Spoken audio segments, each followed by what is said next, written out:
Dear learners, welcome my another class on verb. Today I have decided to discuss the classification of verb. I hope you will get the best idea about the classification of verb. Now let's get started. Let's see some words with examples. Talk. Two businessmen are talking. Seek. The bird is seeking something. Eat. A young runner is eating an apple. আমরা যদি একটু খেয়াল করি তাহলে আমরা দেখতে পাচ্ছি এখানে দুইজন বিজনেসম্যান কথা বলতেছে। টক শব্দটা যদি আমরা একটু দেখি তো টক হচ্ছে কথা বলা। সিক শব্দের অর্থ হচ্ছে অন্বেষণ করা বা খোঁজা। এখানে একটা পাখি কোনো কিছু একটা খুঁজতেছে, আমরা একটু ছবিটির দিকে লক্ষ্য করি। ইট অর্থ খাওয়া। একজন রানার একটি আপেল খাচ্ছে।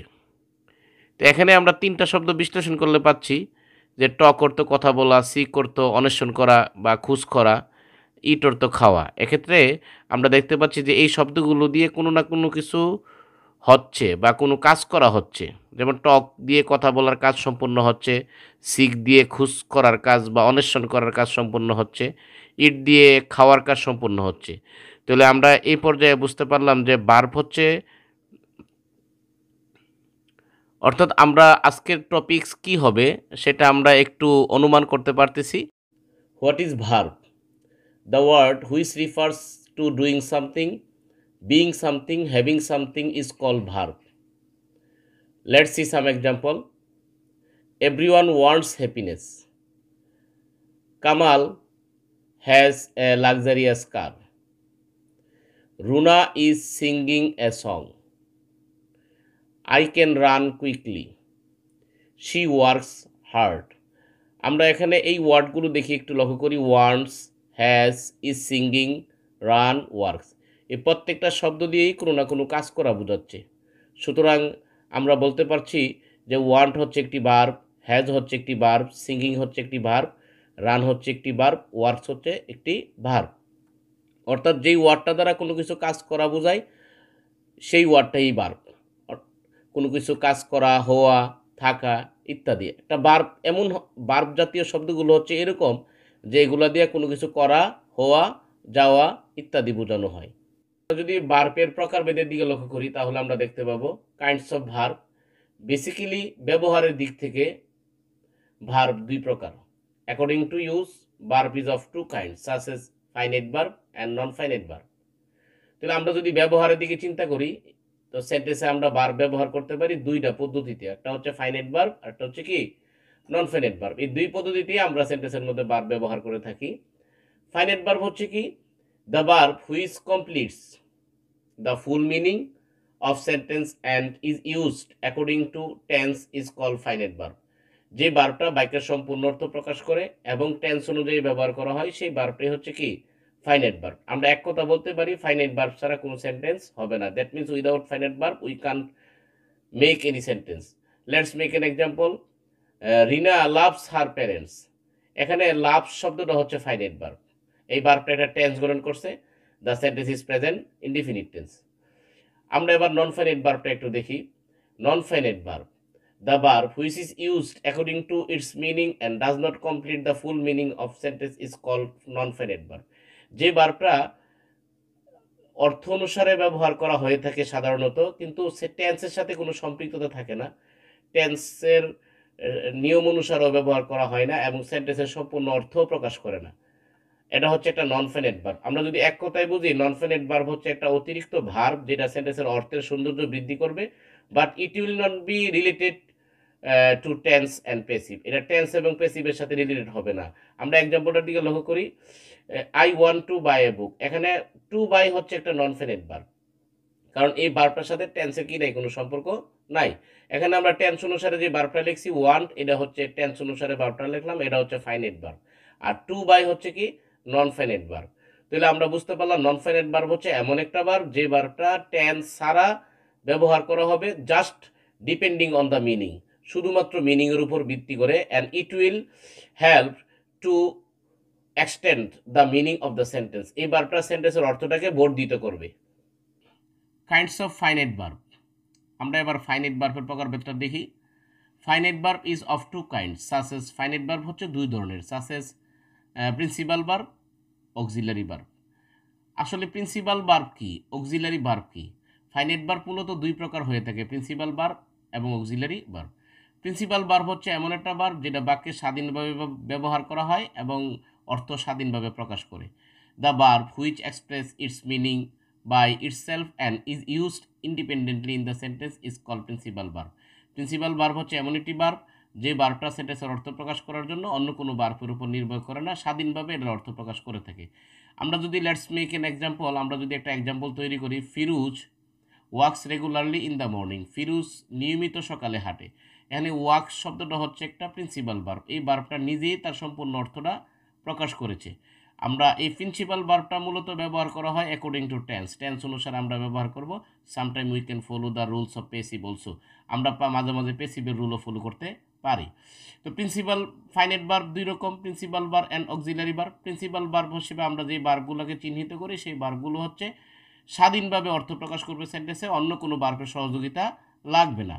এখন আমরা যদি অক্সিলারি ভার্বের দিকে একটু খেয়াল করি, the verb which is used for helping principal verb in the sentence is called auxiliary verb. যে ভার্বটা সেন্টেন্সে প্রিন্সিপাল ভার্বকে সাহায্য করার জন্য ব্যবহার করা হয় সেই ভার্বটাই হচ্ছে অক্সিলারি ভার্ব। মূলত অক্সিলারি ভার্বের কাজ কি? অক্সিলারি ভার্বের কাজ হচ্ছে প্রিন্সিপাল ভার্বের অর্থটাকে প্রকাশ করতে সহযোগিতা করা। যখন আমরা অক্সিলারি ভার্ব ব্যবহার করব তখন সাধারণত প্রিন্সিপাল ভার্বের অর্থটা একটু পরিবর্তন হবে, এটা একটা টেন্সে চলে যাবে। For example, Robin is playing football. Robin football খেলতেছে। এখানে নর্মালি প্লে শব্দের অর্থ হচ্ছে খেলা, কিন্তু ইজ শব্দটা ব্যবহার করার কারণে আমরা এই ভার্বটা একটা কন্টিনিউয়াস টেন্স হয়ে গেল। এখানে আমরা অনুবাদ করব Robin is playing football, Robin football খেলতেছে। তো প্রিন্সিপাল ভার্ব হচ্ছে স্বাধীন ভার্ব, আর অক্সিলারি ভার্ব হচ্ছে কি, প্রিন্সিপাল ভার্বকে সহযোগিতা করবে এমন একটা ভার্ব হচ্ছে অক্সিলারি ভার্ব। আর অক্সিলারি ভার্ব সাধারণত ব্যবহার করা হলে প্রিন্সিপাল ভার্বের অর্থ কিঞ্চিত পরিমাণ পরিবর্তন হয়। এই পর্যায়ে আমরা শিখব kinds of principal verb, principal ভার্বের প্রকারভেদ। প্রিন্সিপাল ভার্ব সাধারণত দুই ধরনের হয়ে থাকে। Principal verb is of two kinds such as transitive verb and intransitive verb. Principal verb দুই ধরনের হয়, ট্রানজিটিভ অ্যান্ড ইনট্রানজিটিভ। তো ট্রানজিটিভ ভার্বগুলো কি? ট্রানজিটিভ ভার্ব হচ্ছে এমন একটা ভার্ব যে ভার্বের অবশ্যই একটা অবজেক্ট থাকবে। The verb which receive an object in the sentence is called transitive verb. যে ভার্বটা সেন্টেন্সে একটা অবজেক্ট গ্রহণ করে তাকে ট্রানজিটিভ ভার্ব বলে। যেমন কিরণ ওয়ান্টস এ বুক, এখানে ওয়ান্টস একটা ভার্ব, এই ভার্বের একটা অবজেক্ট আছে বুক, এই বুকটা হচ্ছে একটা অবজেক্ট। তো যেহেতু এই ভার্ব একটা অবজেক্ট গ্রহণ করছে সেক্ষেত্রে এই ওয়ান্টস হচ্ছে একটি ট্রানজিটিভ ভার্ব। দ্বিতীয় এক্সাম্পলটার দিকে যদি আমরা একটু লক্ষ্য করি, সারা স্যাং এ সং। তো এখানে স্যাং ভার্বটি একটা অবজেক্ট গ্রহণ করেছে, সং, সং হচ্ছে অবজেক্ট, তো সেক্ষেত্রে স্যাং ভার্বটি একটি ট্রানজিটিভ ভার্ব। ইনট্রানজিটিভ ভার্ব কি আমরা একটু দেখি। ইনট্রানজিটিভ ভার্ব হচ্ছে ঠিক ট্রানজিটিভ ভার্বের বিপরীত, অর্থাৎ ট্রানজিটিভ ভার্বে অবজেক্ট গ্রহণ করে আর ইনট্রানজিটিভ ভার্ব সাধারণত কোনো অবজেক্ট গ্রহণ করে না। The verb which does not receive an object is call intransitive verb. যে ভার্বটা সাধারণত একটা অবজেক্ট গ্রহণ করে না সেই ভার্বটাকে ইনট্রানজিটিভ ভার্ব বলে। For example, the boy runs, বালকটি দৌড়ায়। এখানে রান ভার্বটা কোনো অবজেক্ট গ্রহণ করেনি, রান হচ্ছে একটা intransitive verb. I always swim in the pool, আমি সবসময় পুকুরে সাঁতার কাটি। এখানে সুইম একটা ভার্ব, সেই ভার্বটাও কোনো অবজেক্ট গ্রহণ করেনি। ইন দ্য পুল এই শব্দটা হচ্ছে এক্সটেনশন। এ পর্যায়ে আমরা দেখব kinds of auxiliary verb, auxiliary ভার্বের প্রকারভেদ। অক্সিলারি ভার্ব সাধারণত তিন ধরনের হয়ে থাকে, primary auxiliary, modal auxiliary verb and semi modal auxiliary verb. মূলত অক্সিলারি ভার্ব আমরা সেমি মডাল অক্সিলারি ভার্বগুলো মডাল অক্সিলারি ভার্বেরই অন্তর্ভুক্ত। তো আমরা অক্সিলারি ভার্বটে we can find auxiliary verb into three kinds. Auxiliary verb is of three kinds, primary auxiliary verb, modal auxiliary verb and semi modal auxiliary verb. Primary auxiliary ভার্বগুলো কী কী? যেমন টু বি ভার্ব হিসেবে আমরা পাচ্ছি am is are was were, to do verb হিসেবে পাচ্ছি do does did, to have verb হিসেবে পাচ্ছি have has had. For example, I have bought a car, এখানে আমি একটা অক্সিলারি ভার্ব ব্যবহার করছি হ্যাভ, এটা হচ্ছে একটা প্রাইমারি অক্সিলারি ভার্ব। আমরা প্রাইমারি অক্সিলারি ভার্বগুলো can be used as principal verb, আমরা যদি অর্থাৎ we can use primary auxiliary verb as principal verb, আমরা প্রিন্সিপাল ভার্ব হিসাবে প্রাইমারি অক্সিলারি ভার্বটা ব্যবহার করতে পারি। মডাল অক্সিলারি ভার্বগুলো কী কী?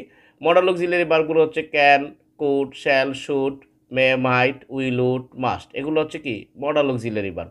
সেমি মডাল অক্সিলারি ভার্ব হচ্ছে নিড এবং ডেয়ার, নিড এবং ডেয়ার হচ্ছে সেমি মডাল অক্সিলারি ভার্ব।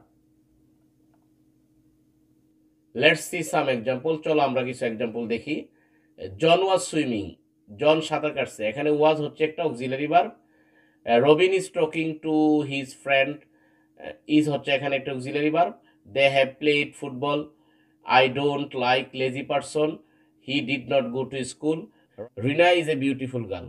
এখানে is হচ্ছে একটি প্রিন্সিপাল ভার্ব, আর উপরে is, have, do, did এগুলো হচ্ছে একটি auxiliary verb. I will go to Dhaka, will এখানে অক্সিলারি ভার্ব। তো আফটার মডেল অক্সিলারি ভার্বের পরে আমরা principal verb always be present form. Principal verb কি কোন ফর্ম হবে? প্রেজেন্ট ফর্মে হবে। For example, we must speak the truth, আমরা অবশ্যই সত্য কথা বলবো। Let's see the homework. Find out primary auxiliary, model auxiliary, and principal verb, transitive verb, intransitive verb from the passage well. Example. Thank you for watching my class. In my next class, I will discuss the right use of verb. Hope you will watch my another class.